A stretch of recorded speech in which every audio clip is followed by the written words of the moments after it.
Yeah, so I think it's hard for me to say from a historical perspective that I could put my finger on when.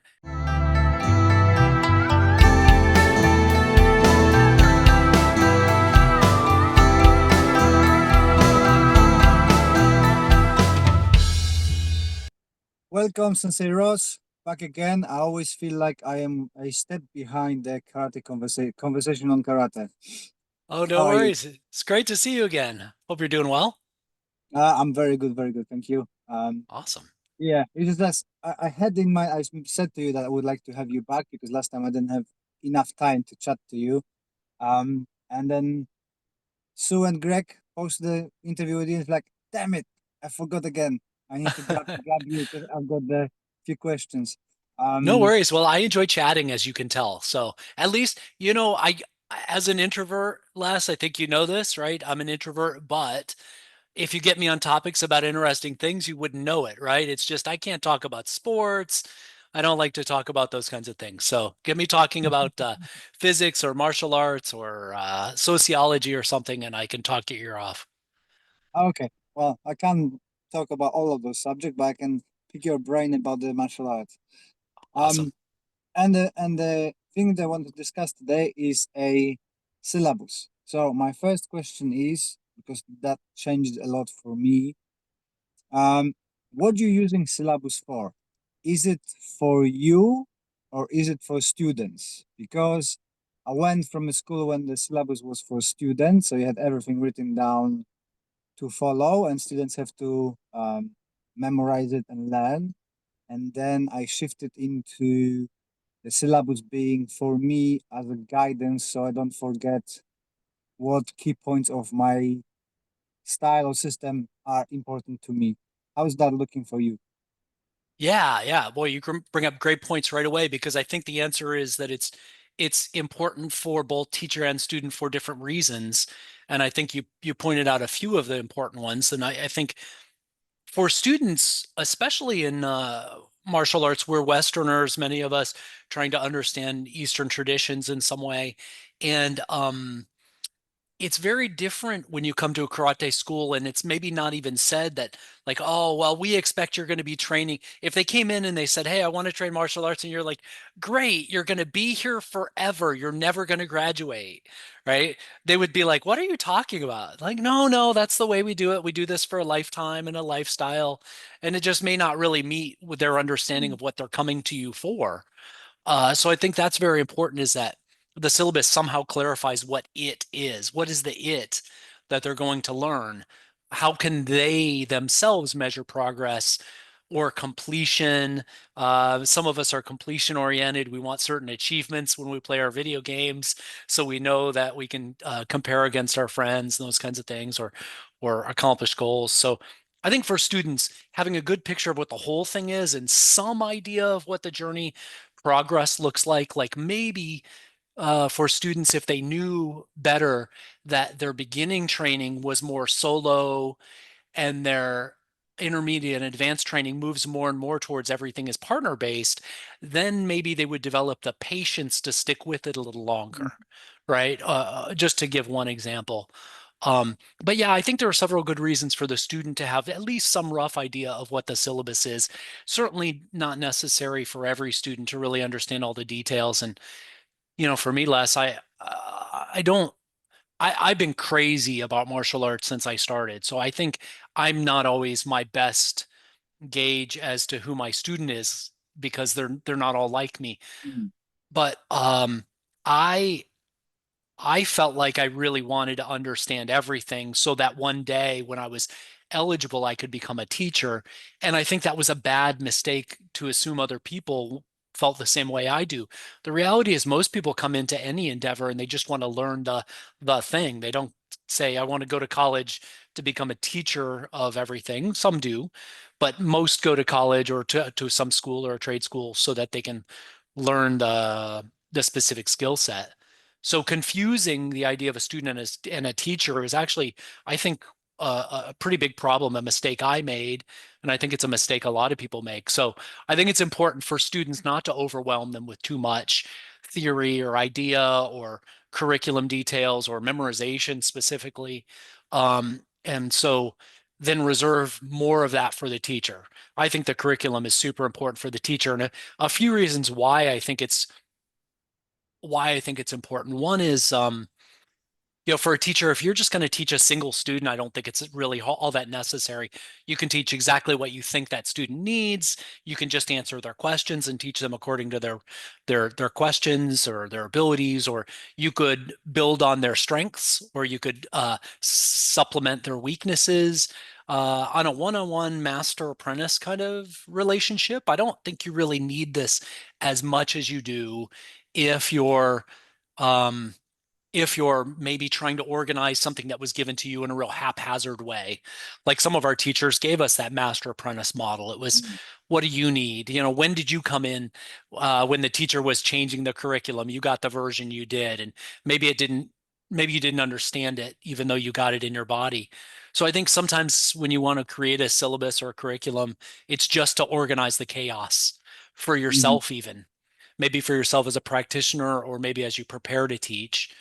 I think another important reason to have as a teacher the structure of a curriculum is that you want to be fair and organized in teaching and in gradings, so you don't frustrate the students. Because I would tell you, I've got examples of, I would go to some teachers and you couldn't imagine your own progress under certain teachers because you couldn't see progression in the way the teaching was done. It was, oh, here's this trick, and next week it's, oh, here's this other trick, and here's this other thing. And it didn't seem to follow a path or pattern or progression. So that was a challenge for me as a student.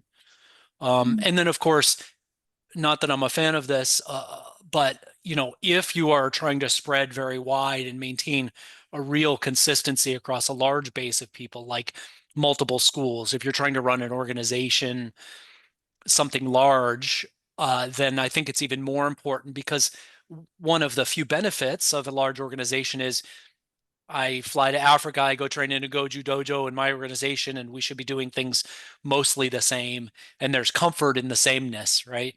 So Yeah. I think the consistency is a factor we enjoy, but then we also don't enjoy because we want to be individuals. So to feed the part of us that wants to be consistent or measured or judged fairly against our peers, I think the curriculum is important to bring that structure to bear. Mm. I picked on your what you just said a few minutes ago about uh, viewing a student through your own passion. I Right, Yeah, well, I think we all the teachers doing the same. I've got the same. I'm expecting people to be me, which I never are. And in the right. same with advertising, I've been trying to advertise at a school for some time, and came to realization. And few people told me, like, yeah, why are you making a posters that you like to watch instead of the people who are beginners, right? I like this and nuances and details in it, and I think it's the same with setting up curriculum. We are easily falling into a things that are beneficial for us and what we wanted, but everybody is thinking differently about these things. And I think the syllabus should be I put it that way. Currently, I think that syllabus should be a like a roadmap for a teacher what to teach and a student to have a reference to where is on that journey and on the road. Yeah. I agree. There are a couple things that what you said brings to mind for me, Les. One is, one of my first. I've told this before, but I think it's worth repeating. Is that when I first started teaching, I thought what teachers did was they created lesson plans, and you create the lesson plans. This is going to be the next 20 lessons, and I'm going to roll this out one per class.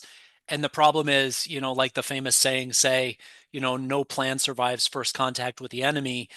A lesson plan is a very rigid and very detailed way of approaching teaching. And I think it maybe goes too far for my circumstances to be useful. So knowing that every student is a little different, I think lesson plans are maybe a little too detailed. I think it's more important to understand your goal and adjust the methodology along the way than it is to be too rigid about the methodology. I think obviously, I think principle driven, however you want to take principle to mean, whether it's concept or keyword or maxim or those kinds of things, I think you just always have to keep the goals in mind.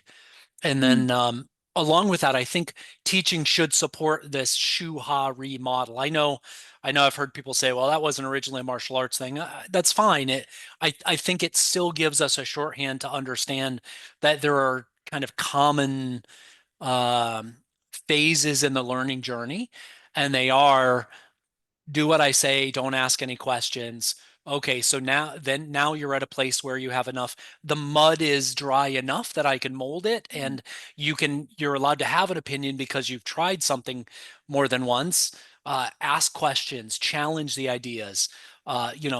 Start to make sure you understand it, and then at some point you've developed your own methodology. So I actually really think that when you design curriculum, you should embrace the learning journey in that way.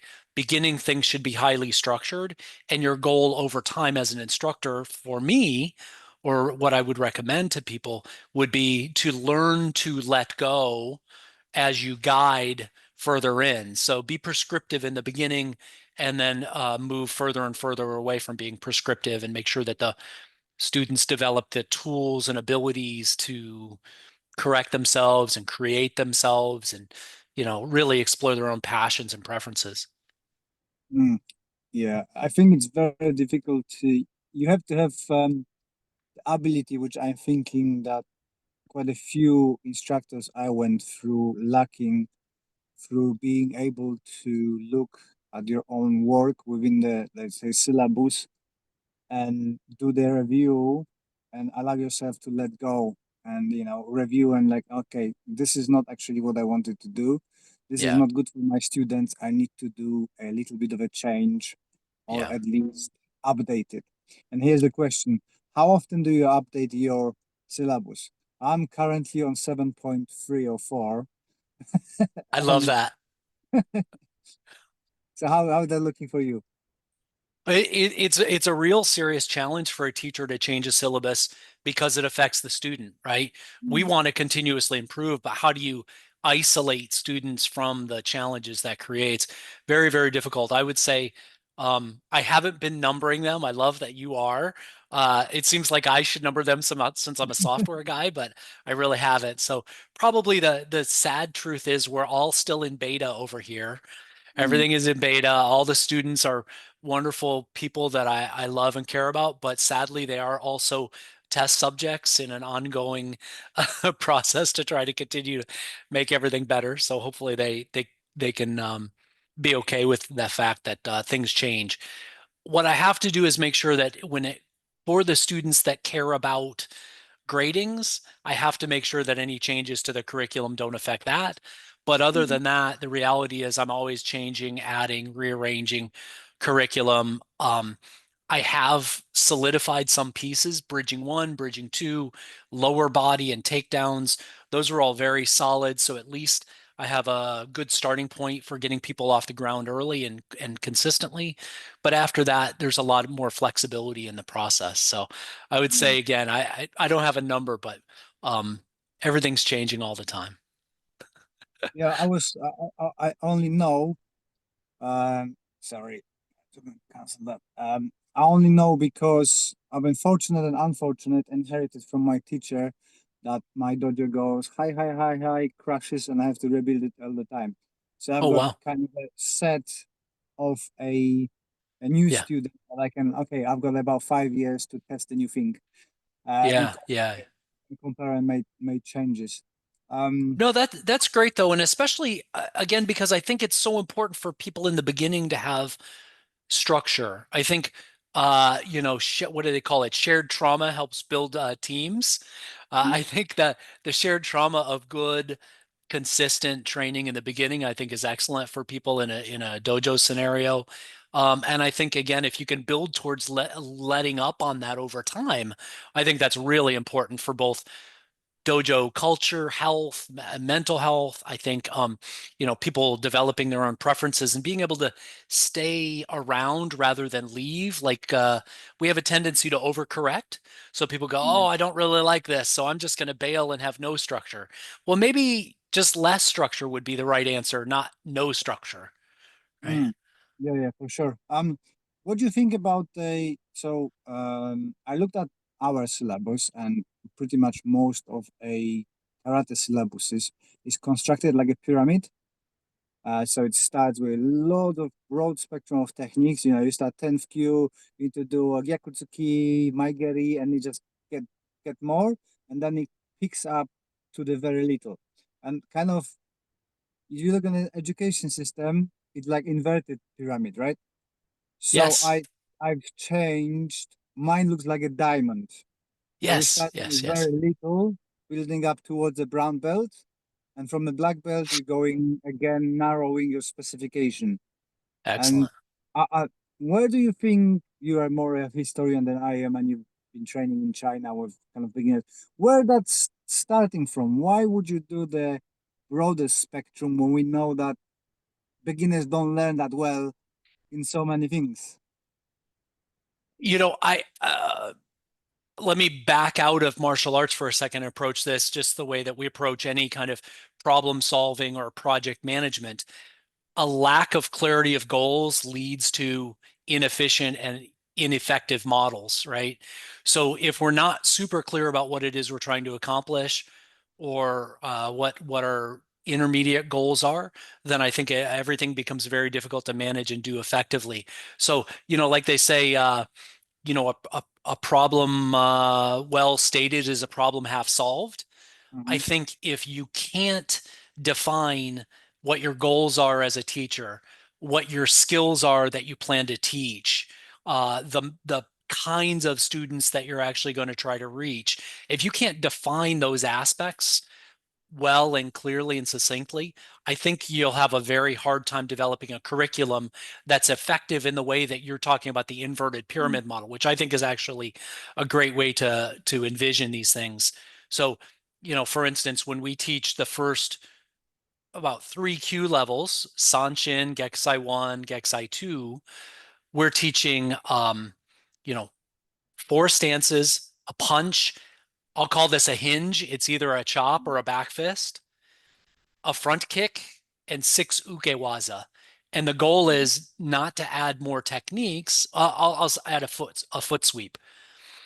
Um, Not to add more techniques, but to go very deeply with that, and then later add variations of those techniques, which you can find in lots of the other katas. So I think I'm a real fan of being narrowly focused, but going deeper, especially in the beginning. I think later there are a lot of things that you can push to later in the training as variations and nuances. And I called it stretching in the principle driven skill development book. It's just taking your core strict movement and moving out of the classical shape into more usable variations.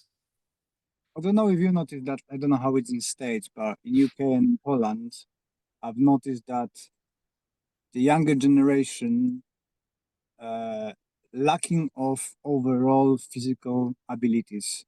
Absolutely. So you have to spend the time to do the break falls and stuff like that because they barely walk without tripping over the legs. So So true. again, throwing them with so many different techniques like kick, front kick, side kick, Right. punch, and combinations, they cannot walk. So how you want them to do a punch and kick in nearly same time without falling in balance? So Right. is Right. your curriculum taking in consideration uh, that balancing things out? I don't know how Yeah. to say it properly, but you know what I mean? I feel like I do understand you very clearly, Les. So when when I look at defining a curriculum, uh, and we talk about the goals, like there are goals about a curriculum and there are qualities and characteristics of a curriculum. We can hold on that for a minute, but jumping to like what is the goal of a martial tradition? It's to teach a person how to manage violence, right? Mhm. Defend against violence and counter control and potentially escape a scenario. If the goal of a martial art is to develop those skills, what sub skills and attributes do we need to be able to get there preparatory? So you look Mhm. at your inverted triangle model and say, oh, well, I want to teach grappling skills, but what do I need to teach before grappling skills? Tiny bit of theory, some anatomy, and then I need to teach footwork, movement, grips, releasing grips, changing positions. So you start to define all these sub skills. but also defining the attributes. So when we define the attributes, usually we say, we're always going to need attributes like strength, speed, range of motion, toughness. All of these are prerequisites, all of which, if you work on enough, defines your kind of overall agility. And that's that mind-body connection that we're looking to build. So we basically say, Les, that like one element of curriculum or one of the three main pillars of curriculum that supports skill development is body development. So we have the first one is theoretical stuff, like you can sit down and have a drink and chat about history and morality and theory of application and theory of teaching and theory of training. All of this cerebral stuff we can chat about on a podcast. That's kind of one column, and you don't want to spend a lot of class time on that. So we should put that in student manuals and things to help the students just get that context that's helpful. Then we develop their body so that their body can be a fighter's body. And if they don't have a fighter's body with the strength and speed and range of motion and coordination that we need, they've got to have that, or they're never going to be able to develop the skills we want them to have. And then the third pillar that leads to skill development is the one of body coordination. How do I correctly align my body to be strong? How do I have good posture? How do I get my left and right arm moving together properly? The husband and wife hands working all the time the Yeah. right way. How do I get my upper and lower body properly coordinated so my footwork helps me evade? That's all like very generalized. You could go back to like the seven primary skills: push, pull, lunge, squat, twist. You could teach very generalized athletics, or you can teach them sport specific ways. So the same thing for body development, you can do in body coordination. How generalized or specific do you want to be? That's up to you as a teacher, or it might be already defined for you in your tradition. But if you don't have decent theory, a body that can make things work, and the coordination, including power and flow, to implement the skills, then probably all your work in skill development is going to be less than optimal, right? So Mm. we think of these as you're defining curriculum. These are the four major categories of concerns: theory, body development, body coordination, and skill development. And so when we look at building things from a project management perspective or curriculum design, we try to come at it backwards, right? So know the goals. The goals are those skills that we want to have. Then we define the test measures. So how are we going to test people for ranking and just on the floor to be able to give them good corrections? And then only lastly do we look to the things that we love to do, like, oh, I love that drill. That was fun. Or man, I want to teach 10 different variations of punching, or 20 different kinds of footwork steps. It's like, well, yes, we want to teach them eventually, but maybe we spread them out. Maybe we identify which ones are the core and which ones are variations, and we use that to help us design the curriculum. I'm gonna move you a little bit while I'm Sure talking thing. because my phone I think is getting a bit heated, so I'm gonna put it in front of the All fan. right. Be careful. I'm ticklish. Um, but again, I'm think you mentioned before the ecological dynamics Yeah. training. Yeah. Yeah. Um, I think I've done it before. Uh, before I knew I'm doing it. They're, Yes. they're gonna stay here or are they gonna stay here? Gonna Yeah. have We to. had a different term for it. We called play, right? But Yeah, yeah, the methodology was pretty much the same. It was have a goal in mind and have an example or two to get started, and then leave the student some time to explore. So the constraints are actually very helpful in getting the student to be creative and be adaptable. that's great. If I just hang it off the mirror, that should hold it for a little bit. Sorry, guys. It's me being very organized here and trying to do everything last minute and not prepared. So stay with me. No worries. Find something heavy. So the reason I'm asking because I again recently changed my syllabus to a skills driven. I suppose that I can say Great. um, that we get rid of the names of the techniques and Mm, started with 10th Q, is your ability to break falls. Nice. Eighth, like say, let's say eighth Q, it's a basic punches, and the seventh Q, basic kicks, then combinations, then basic takedowns, groundwork, and so on. So because we had like a lot of Japanese terminology, lots of detailed work, a finger here is different name, finger here is different name. Yes. Yes. I decided to get rid of that because simply training twice a week, we don't have a time to focus on it. And after conversation with my students, we came to the conclusion that our goal, again, goal driven Yeah. uh, teaching, is to have them being able to handle themselves in a sporting arena. I think that I can call it like that. And Sure. then from the first done, we do a deep dive in the forms if they want to.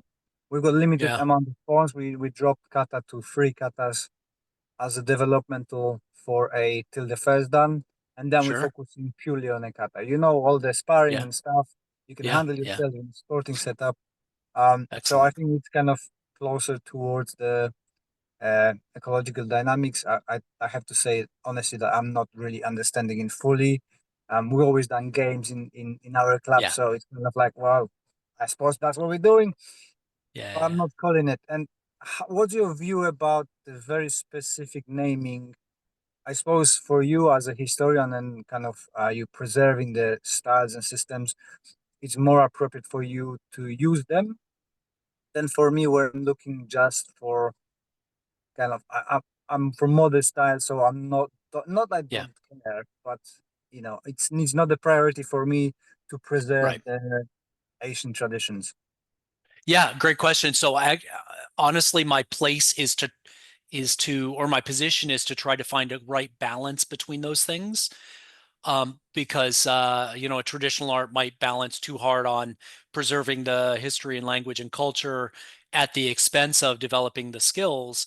My goal is to try to make sure that we can do it all if possible. And so finding a balance is really important. I completely 100% agree with your approach.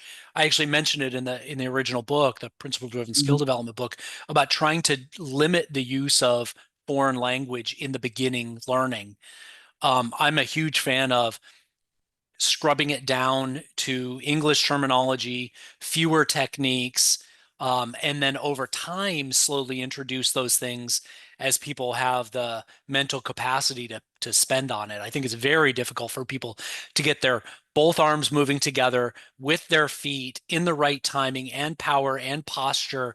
It's just so much, and it's so easy to quickly get a student into a place where they're mentally overloaded. Mhm. I've been in classes watching us teaching a student and watch when I gave him one more correction, I watched everything shut down.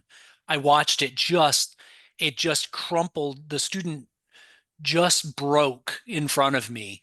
And I don't mean like emotionally broke down, like cried or got visibly frustrated, but you could see the brain just become overloaded in that moment, Yeah.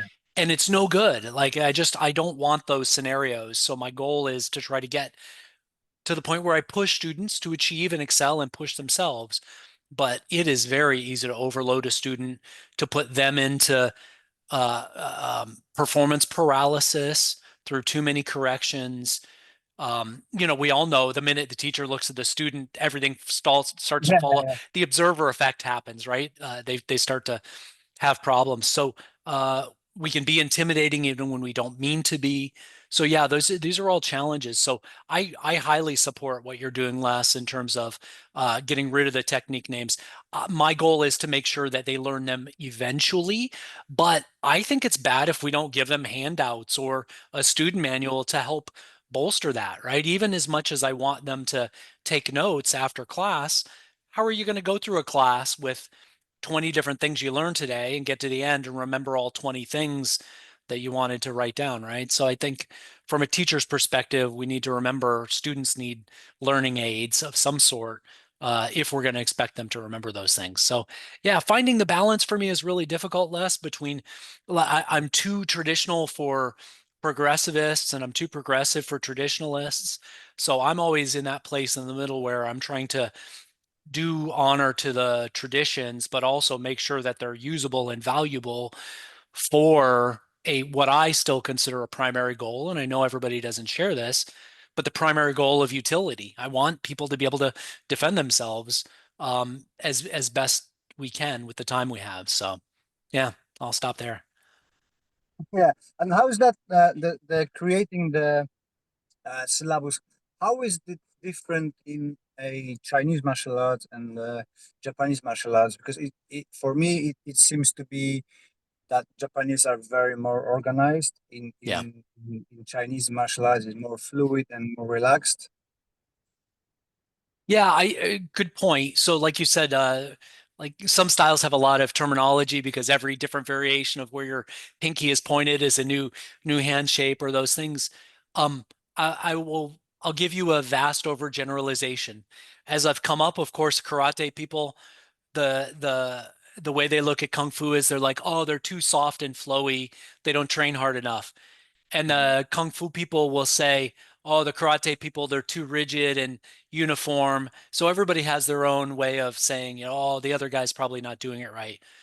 But I think there's a lot of Chinese styles who have looked at karate and said, hey, they have some consistent, they have harder training, which keeps people excited about it. They might have a better organized syllabus. So let's steal some ideas from the Japanese.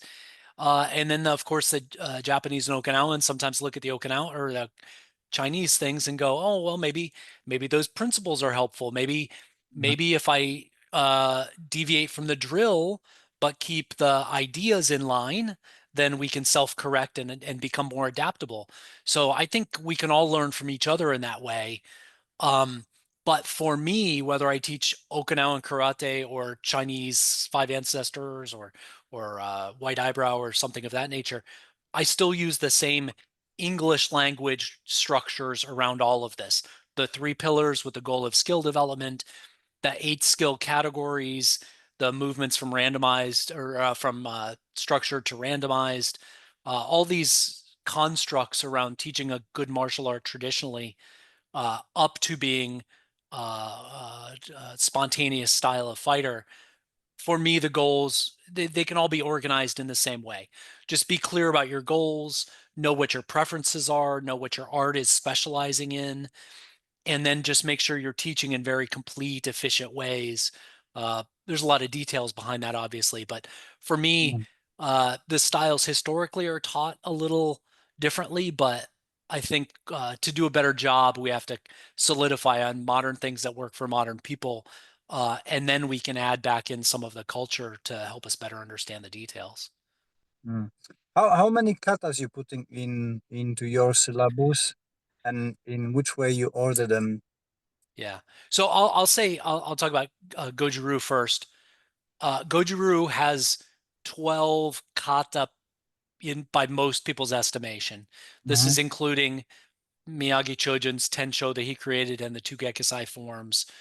Sanshin, some people have an extra Sanshin. Of course, Taguchi Sekichi created more forms. Meitoku Yagi created more forms, but 12 forms generally. We typically teach up to Shodan is 10 of those forms. So basically, one kata per Q rank. Mhm. And then by Sandan, you have received the last kata. Uh, so that's the kata spread for Goju-Ryu. So the idea is you have the whole system of kata by Sandan, which is by some people's traditions when you might also become a teacher. Mhm. I think about that stuff a little bit differently nowadays because I try to separate practitioner ranks from teacher ranks. Whereas I don't think that because you're a practitioner of a certain level, you're automatically a teacher. I think Mhm. there are a whole ton of skills that you should learn separately. Um, but that's for that style. For five ancestor boxing, I spent some time talking with my teacher. We have five core empty hand forms, and then you need to pick one other course to go with that. So that maybe that's about three more forms. So maybe about eight kata by the time you are then eligible to test for a teacher rank as well. So you could be a level one practitioner and test for teacher certification. So you could be a level one teacher with about eight forms. That's the interesting breakdown, and I thinking that most of karate schools don't have that. They automatically, what I hear from people is, "Oh, I've got a first dan. Now I have to teach kids. Yeah, For my next dan, I need to repeat all the syllabus all the time, and then suddenly I'm getting second dan." yeah, And I always been saying, not everybody wants to be a teacher. I've got the guys who are that's second, right. third dan, and they don't even have a slightest urge to teach anyone. They just want to Right. train, and that's it. Exactly. So why should that inhibit their ability to get Mm. their next rank as a practitioner? I completely agree with you. I think just because it's always been done a certain way, we shouldn't necessarily carry that forward. So I'm really happy to hear more people getting on the idea that teaching certification is a separate set of skills, separate training methods, separate information you're trying to convey, and a separate test to be able to become to switch from practitioner to teacher It or is it add. is crazy. It is crazy that in karate that somebody thought, yes, you're gonna be watching the teacher, and then magically you're gonna acquire the ability to teach people. Yeah. It's like if you look even in any sport, you need to have an education to be educator, even if Exactly. you are an elite athlete, right? You don't have many Exactly. footballers going like, oh, and now I'm gonna be a coach because you Exactly. know how to do it, but you don't know how Yeah. to teach it, right? Yeah. Yeah. I think this stuff comes from the old apprentice model. I think it wasn't well understood that these were a separate set of skills. Certainly when I was coming up and I was questioning my traditional background, Sensei Kimo Wall was a big influence on my training at a certain period of my life. And he was a big fan of, he said, Russ, you've been doing this a long time. You just need to go teach. Just put up your shingle, name your school, just teach. That's the way to do it. If you do the kata enough, the kata will do you. Everything will show up when you need it. But he was also a he was also a highly trained combat expert, and he had other skills outside of Okinawan karate. But so at this point in my life, I disagree with that as the model. I would never tell anybody that today. I would suggest that they go read a book about what teaching is and why teaching skills are a separate set of overlay skills, just like business skills are separate. So if you want to run a dojo, you probably need to be a great practitioner. You probably need to learn how to be a teacher, but you probably also need to learn how to run a business. Because if not, you won't be able to afford to keep the uh, roof over your head and you'll be back out in a park. And not that there's anything wrong with that, but it it is a separate set of skills. So don't assume that because you're good at one thing, you're going to be good at the other. I think that's what's important. Do you have like a set point where people can become a teacher? Because I've seen uh like in for example, Gokan Ryu. Not that I have anything against the Gokan Ryu, that they can do their own stuff.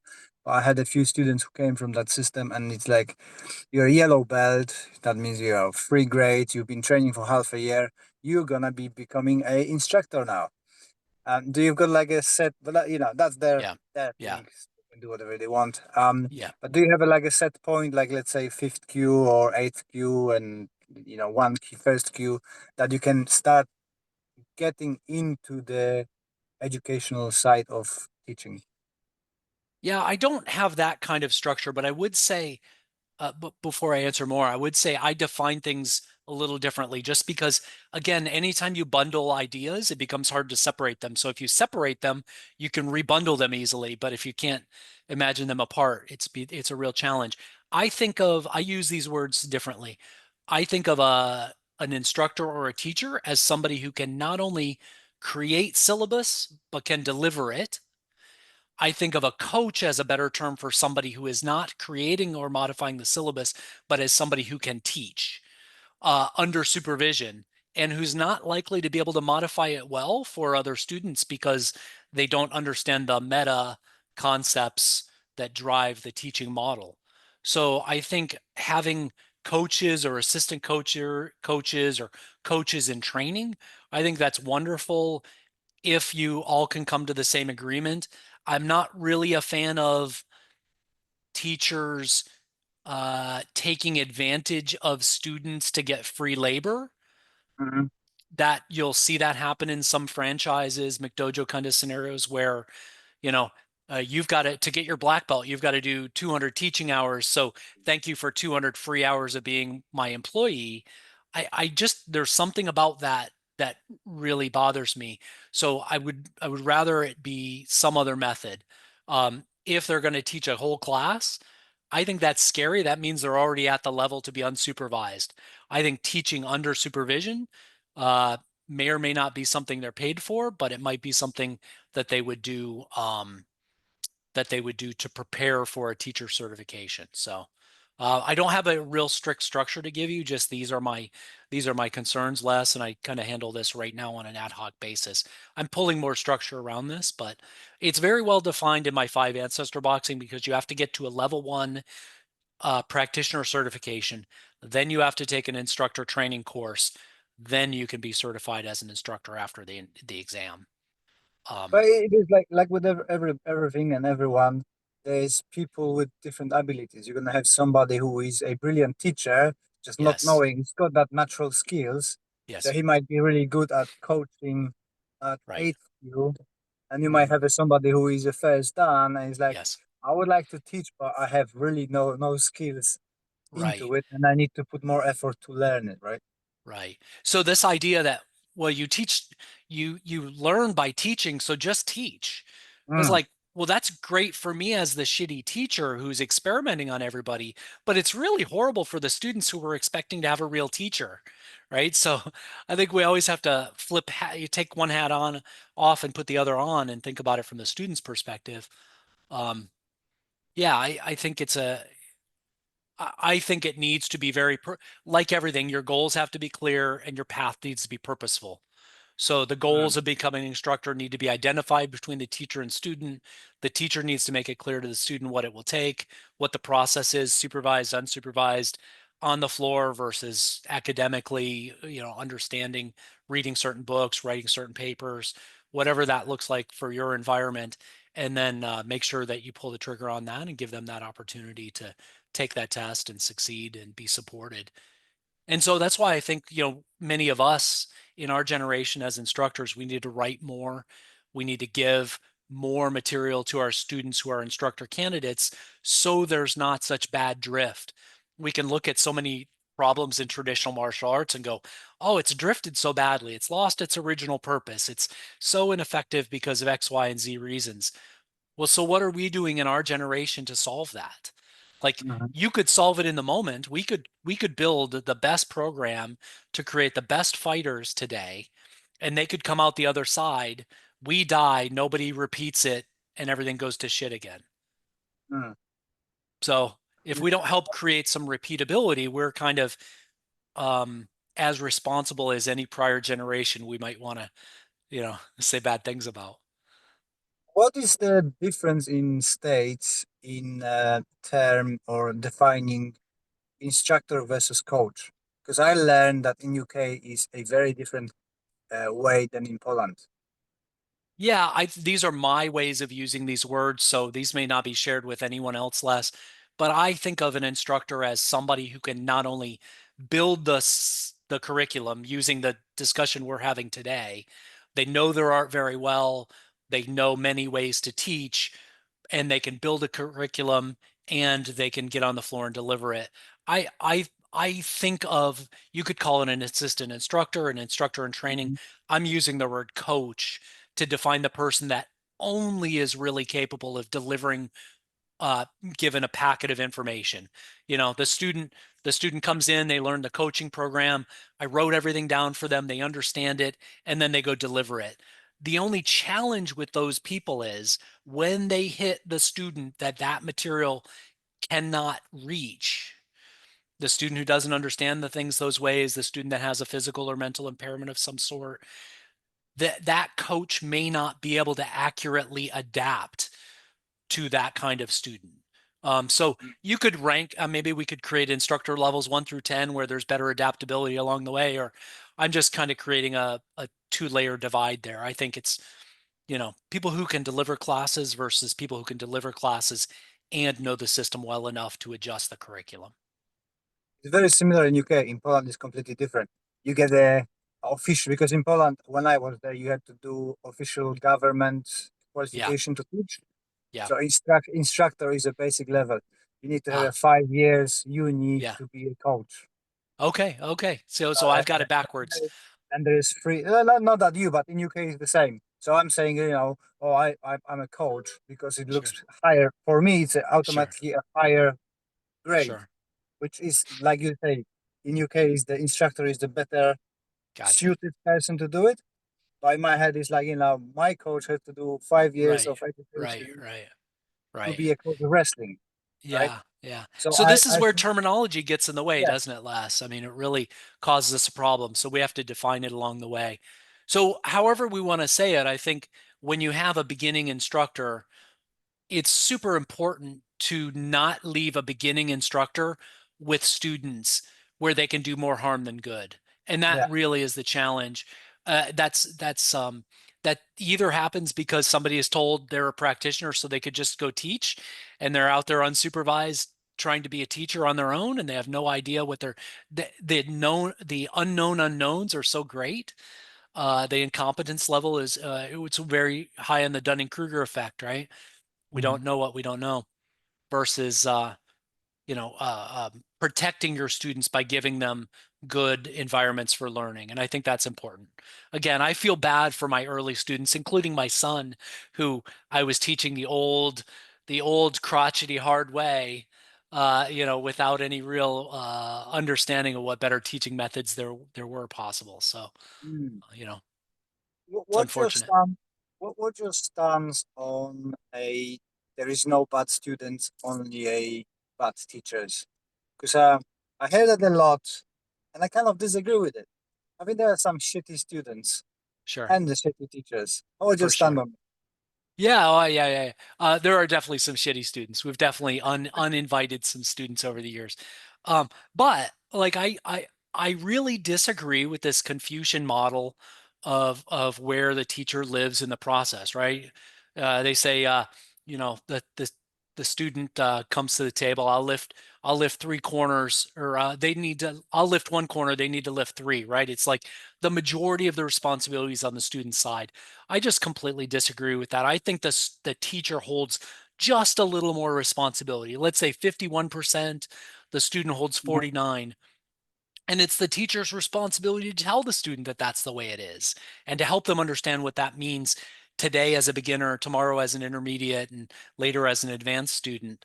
Um, I still love teaching so much that I look at difficult students as a challenge to test me and help me get better. However, there are some things where, like, maybe their intentions aren't pure, or they're lazy and they're just not going to do the work. I mean, I can suffer a lot of things. I really can't suffer laziness. So it's just one of those things. If you're willing and you're trying, but you're having difficulty, I will figure out lots of ways to be helpful. But if you're antagonistic, if you're competitive at the wrong times, if you're endangering anybody else in the school, I have zero capacity to put up with that. So yeah, I think there are lots of shitty teachers. I had some of them. I've been lucky to have some great ones, and it's obviously a life goal of mine to become a better teacher over time and be able to do my best to help other people become better teachers so that traditional martial arts don't die on the vine. I think it's really important. Yeah, there are some shitty students, but in some cases, if you think of teaching as an element of leadership, we talked about teaching as a set of overlay skills, business is an overlay skill, leadership is also a set of overlay skills. And leadership means leading from the front, communicating clearly, making expectations and plans very clear. So I think leadership is an important aspect of teaching. So when students are failing, sometimes it's because we didn't communicate well or clearly or at the right time. But yeah, I think for me, it's important to keep things small because I don't ever want to feel like I have to keep the students that I don't want to keep. Mhm. Um, it's frustrating and painful when I do have to uninvite some students, um, from our environment, but it's necessary. The worst thing a leader can do is let a bad apple fester on a team. So you just don't want to have that kind of thing in an environment where a student can cause other people harm accidentally or on purpose. I'm gonna go into some touchy and Oh, fun. possibly aggravating other people's topics.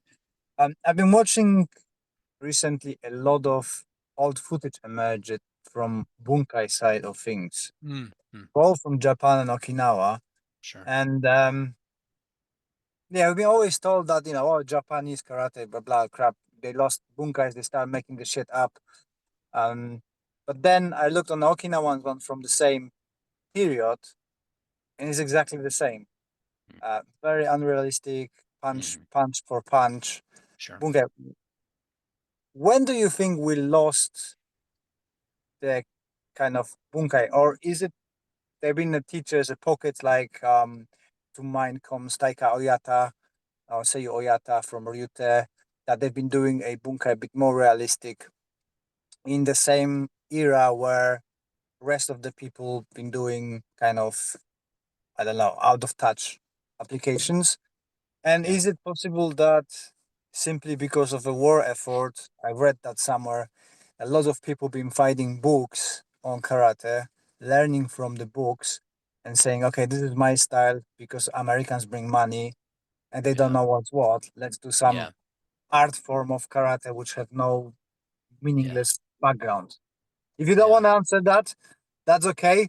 I don't want to I upset I anybody. don't know that I have answers, but I can continue to yes and what you're saying, Les. I think all of those are things that happen. Um, I don't I don't know that there was ever I don't know when the real heyday of Okinawan skills testing and development really occurred. Did it happen in the Shuri Castle and those guys really had the goods? Was it out on the docks in Tomari where these guys might have encountered kind of rougher situations than at the palace? Did it happen in Kume where, the Okinawans and the Chinese were mixing more? I don't know where the skills hit the height. Um, it's never been kind of place where people were fighting a lot, as far as I Mm, understand. So I don't know what the rise and fall looks like. I I know that martial traditions have value in a few places, including civilian self-defense. You can use them for sporting, of course. Yeah, so I think it's hard for me to say from a historical perspective that I could put my finger on when karate was the most highly developed for use. I think almost any martial art you can point to in any culture has a peacetime penalty that gets mhm, paid. When the art comes out of use, if it's not used for competition or not used for war, I think it's very quick to degrade through lack of seriousness, lack of study, lack of interest. I think these are all things that happen in different places and times, and probably is a huge part of what's happened. I certainly can appreciate as I get older less that in Okinawa people are more concerned about fighting old age than they are about fighting off a robber when uh, uh, getting mugged in Okinawa is so unlikely to happen. It's almost statistically impossible. So I mhm. get that people have different contexts and concerns. And even here in the States, right? We have guns everywhere. There's more guns than there are people. So, would you ever need to use this? It's hard to say, but you might. Uh, so it depends on what people's goals are. Some people will always move forward in martial arts from here on out for purposes of socialization and health and maybe learning something about some foreign culture in some weird misunderstood way that we do it. Mhm. But I'm not sure if that helps less, but I wish I did understand what the highest best, the heyday of these skills were because it seems to be very haphazard to me.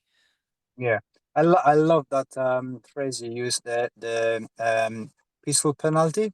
Peaceful penalty. Hmm. I like Peacetime. that. Yeah. Yeah, that's really good. Yeah, it sometimes I'm thinking, and it's just my own thinking about this. That if karate comes from a palace guards and they had the time to do overthinking and over stylize things without actually testing it, and even they've been fighting between each other or with a, let's say, lower rank, knowing the Japanese and kind of Asian culture, it's all yes, yes, it works. So being very compliant and very affirming people, Right. it's like, oh yeah, that's a great idea. Yeah, it works. You know, Right. Yeah. I think that might be the case as well. Um, It's really going back to leadership, Les, right? If you're an authoritarian leader and you ask people around you for advice, they're going to tell you what you want to hear, what they yeah. believe you want to hear. So I've heard somebody describe the knife defenses in their style as very polite. You don't want your knife defenses to be very polite, right? You want them to be Yeah. brutal and effective. So yeah, I think it's a real challenge, isn't it? But as well, if you don't have a need, like you said, peaceful society. I do align with a longevity and mental health. Hmm. That's what I do. I don't do self defense, so I totally go with it. But you can see Yeah. even in Europe, right? We went in a stage where you ask now people how many people can fight with a sword and do wrestling. Hmm. 99% of population have no clue because there was Right. no need for it, right? Right.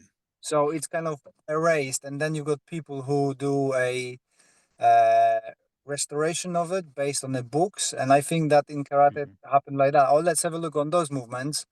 We've seen karate, we've seen this. Hmm. Oh, Yeah. we've seen, sorry, Yeah. punk Yeah. boxing and stuff. Let's Yeah. fit that within it, right?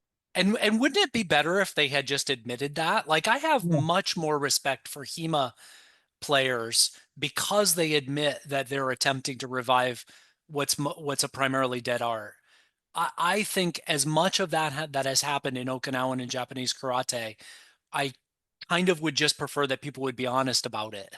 Mm, You know, I think just face the facts. We have a tradition that that we don't often understand.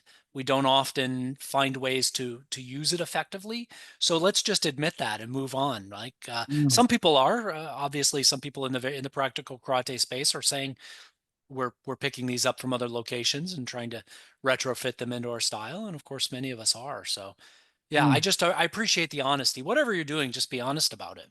Yeah, yeah, yeah. So I often say on my seminars because keep some big part of it is people asking me about my take on the kata, and I Yeah, say, well, listen, this is based on my experience. I have no clue if the uh, yeah, 10th generation master before was doing it like me because right. I just simply don't know. I'm not coming from a traditional, but this is what I see through Yeah, the lens of my experience. And that's how yeah. I'm using, and it works for me. You want it? Take it. Don't want it? E- Stop. exactly. I love that. I love the truth and openness and honesty in that.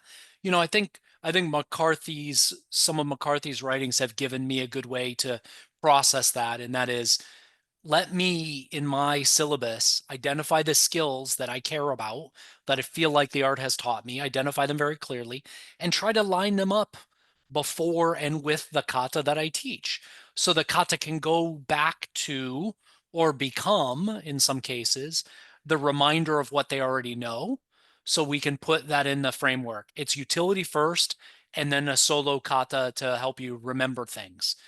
There's nothing wrong with that. And it fits very, very well with most of the way I've learned Chinese martial arts, where the form is not important in the same way it is in Okinawan martial arts, right? People continuously talk about kata in a way that rationally makes no sense.